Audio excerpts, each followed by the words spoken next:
Jadi tadi kita ngomongin tentang CS leadership, itu nggak terlepas dari budaya perusahaan ya Bu ya. Jadi bisa nggak ya Bu di-share lebih mendalam lagi terkait budaya perusahaan dan apa kaitannya Bu dengan CS maturity dan CS leadership?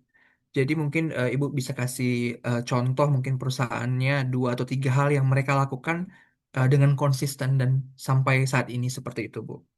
Oke, ini challenge-nya kita waktu ya teman-teman. Jadi Yes. mudah-mudahan sih bisa saya sampaikan dengan singkat dan padat gitu. Jadi kalau kita lihat kembali gitu ya dengan konteksnya tadi ada CX leaders gitu, lalu kemudian kita tahu ada budaya perusahaan gitu. Jadi sebenarnya topik yang kita bahas ini tuh teman-teman adalah tanpa harus berpanjang kali lebar terhadap dengan CX itu sebetulnya yang perlu benar itu adalah struktur organisasinya dulu gitu. Jadi makanya sangat penting untuk punya organizations apa namanya manajemen yang betul di sini gitu, yang benar di sini. Karena kenapa? Apapun itu di dalam suatu organisasi, kalau dulu mungkin teman-teman waktu kuliah ya jauh walaupun udah jauh ya. Tapi mungkin kalau masih mengingat ya cikal bakalnya, kalau kita dulu belajar di manajemen organisasi, lalu kita tahu ada yang namanya di struktur teori organisasi seperti apa gitu ya. Terus kemudian bagaimana prinsip-prinsipnya manajemen organisasi itu sebenarnya kurang lebih seperti itu sama.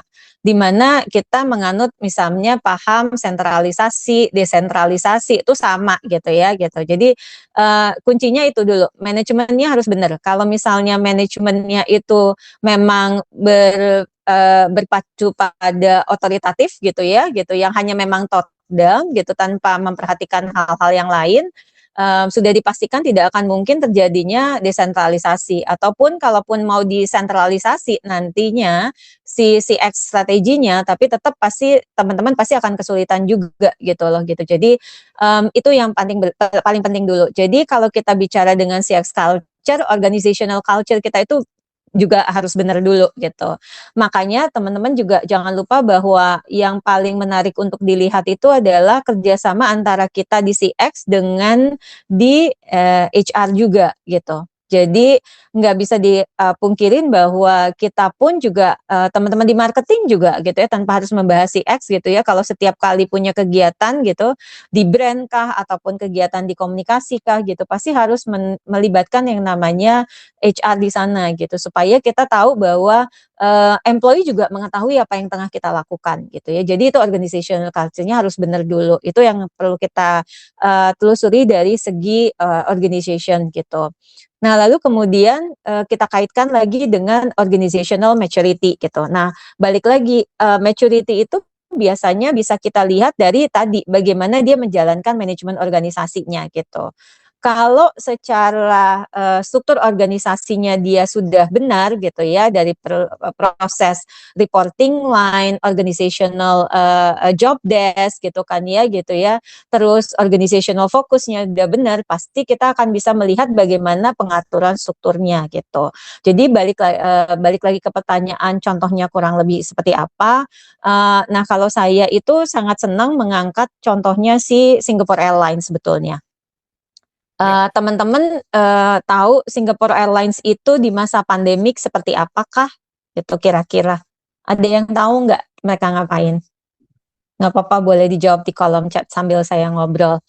Nah, jadi kalau pada saat di sana itu ada satu inisiatif yang kira-kira mereka itu setiap pada saat pandemi itu mereka melakukan suatu inisiatif bagaimana mereka bisa mengengage community-nya gitu loh.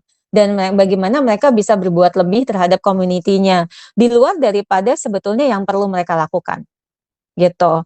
Jadi sense of ininya gitu ya kalau kita kemarin lagi suka viral-viral di konteks ya, aduh nih kira-kira nggak punya empati nih, kira-kira nggak punya emotional ini nih gitu ya gitu, connection nih.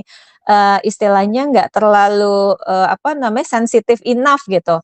Nah hal-hal kayak gitu tuh yang paling penting gitu ya. Jadi kalau saya sih lebih sering mengangkat bahwa CX itu nggak berarti harus senyum ramah terus-terusan Yang paling penting tuh adalah senyumnya itu harus dibarengin dengan action gitu ya. Jadi kita lihat bagaimana cara mereka bekerja. Jadi kalau ada plus poinnya itu dari mereka gitu ya, langsung saya summarize aja ke beberapa poin yang bisa dilihat.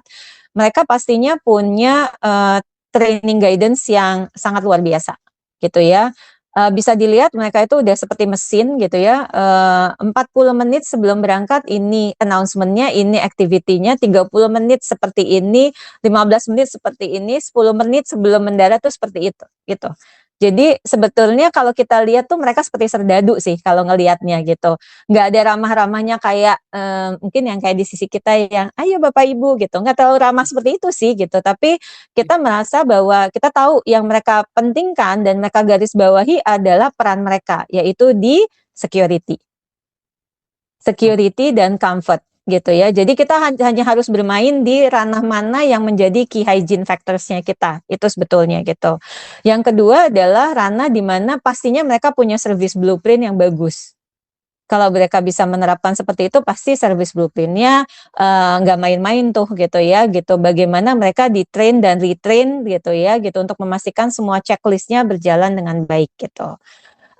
Dan kemudian yang ketiga itu sudah pasti mereka punya leader yang sangat visioner juga dan punya leader yang tadi seperti sense-nya itu sangat-sangat kuat gitu terhadap apa yang perlu dilakukan atau tidak dilakukan. Dan kalau mungkin teman-teman ada waktu dulu yang pernah ada di ranah-ranahnya chatbot pertama kali diluncurkan gitu ya. Dulu tuh sangat-sangat rame di tahun 2018-an, 2017-an lah gitu.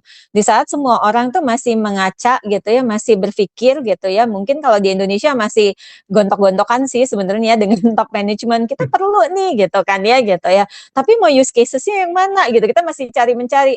Nah, di Singapore Airlines tuh waktu itu mereka sudah datang dengan use cases, sudah datang dengan review dan sudah datang dengan results gitu ya. Jadi mereka tidak hanya menerapkan suatu inovasi, tapi mereka memastikan bahwa pengalaman pelanggannya itu nggak terputus. Jadi waktu kita tanyakan apa sebenarnya hal-hal yang bisa kamu pelajari, mereka udah bisa share tuh di tahun tersebut yang kitanya masih kayak nggak deh disapprove budgetnya gitu ya gitu.